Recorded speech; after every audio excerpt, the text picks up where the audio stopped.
certain issues and to come together for occasions like the legacy of Malcolm X.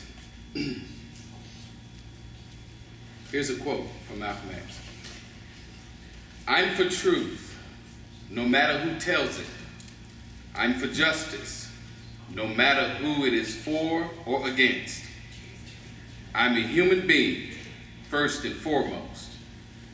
And as such, I'm for whoever and whatever benefits humanity as a whole."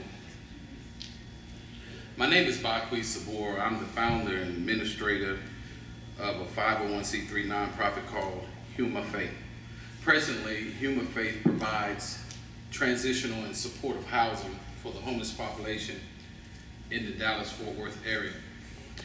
Transitional housing to us means assisting people in a regular home in a decent neighborhood. It might be an older home, though, you know, a fixer-upper or something, but it's in a middle-class neighborhood, and give them an opportunity to get on their feet.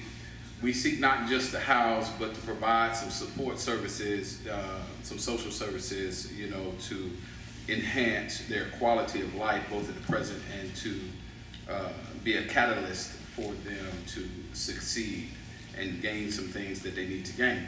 Supportive housing to us means that we basically have negotiated with some apartment complexes, and we have broken down the barriers, some of the barriers to getting into an apartment complex. Poor rental history knocks you out, right?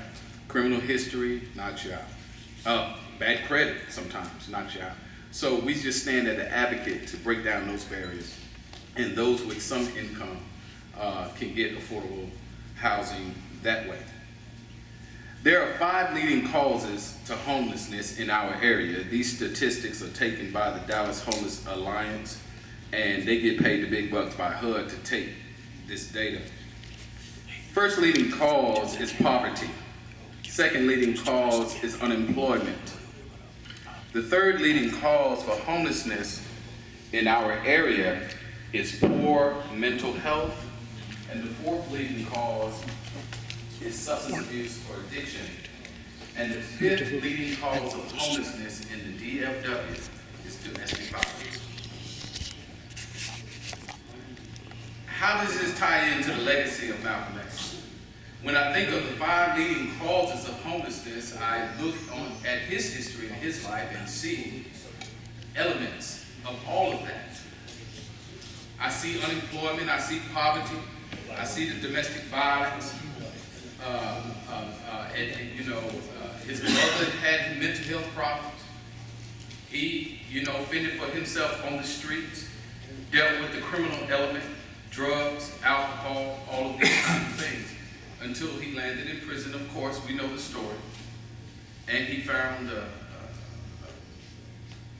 form of Islam that was attractive, and from that he was able to grow, to understand Islam in its purest form. The type of people that Malcolm X ministered to, the people that he reached out to, were the ones in the guts. They were the ones with the needles in their arms. They were the homeless folk. They were the uneducated.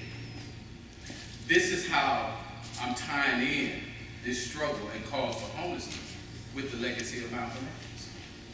Because this is the type of community that he went to, that he embraced, that he helped to clean up and give them or help them to seek their dignity. Another quote from Malcolm X: "To have once been a criminal is no disgrace. To remain a criminal is a disgrace." Social injustice. Social injustice basically is a term that's used to identify the inequalities in our society, right? And when we look at the homeless issues and we look at the targeted group, if you will, of Malcolm X, do we find those social injustices? Do we find the inequalities? One type of people favored over another type of people. This kind of people can't seem to get out of the ghetto, but this kind of person can. I'm not going to go into all that, but I just just want to say that this is not a just situation that we find people in the situations that I just described. It's not just. There's something that we can actually do about it. And in looking at the legacy of Malcolm X, for those who admire him and want to perhaps emulate some of his qualities, then I think it's a responsibility to reach back to an underprivileged community.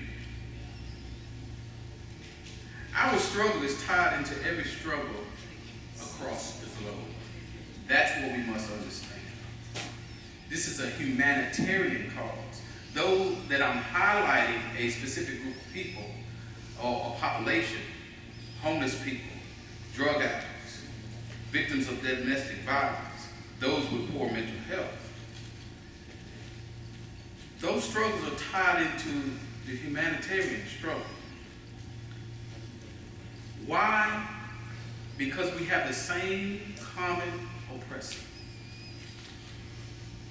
Until we have the world view that Malcolm had, we will not make progress. I quote from Malcolm again. The only way we'll get freedom for ourselves is to identify ourselves with every oppressed people in the world. We are blood brothers to the people of Brazil, Venezuela, Haiti, Cuba. Yes, Cuba too. I relate this and say that our struggle is tied into the struggle in Syria. It's tied into the struggle in Afghanistan, Iraq, Iran. It's all the same struggle. Wherever you find oppression, the oppressor is the same of the same root. Those who are oppressing African Americans in America, the same people oppressing the people abroad. The social injustice that keeps people homeless and in bondage and not able to break down the barriers to upward mobility, it's the same oppressor.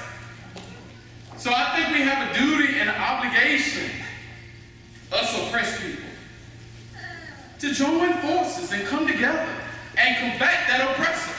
And those who aren't oppressed, God says, Allah says, that you have a duty to join in with the people that are oppressed and fight the oppression till the oppression no more exists.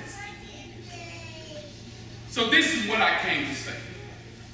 In the legacy of Malcolm X, let's look at his humanitarian cause and his world view and how he embraced the struggle of the entire world when he looked at oppressed people everywhere. And just simply say that we should just give each other a helping hand in all of these causes of oppression. And I thank Allah, I thank God for giving us a personality and a mind like Malcolm X, who was able to open us up. During a time where African Americans were seeking civil rights, he was looking at humanity all over the world. And we know that his demise came because of why? Instead of seeking the Supreme Court, he sought the World Court. He wanted to put America on trial for its injustices and crimes against humanity. Yes, we know that he was an advocate for African Americans, black people in America, but he sought to put America on trial for its atrocities against humanity.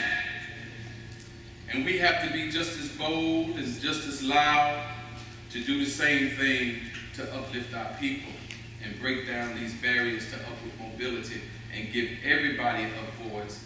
And once again, I thank the students, the Muslim students of justice, for giving us a voice today. Assalamu alaikum.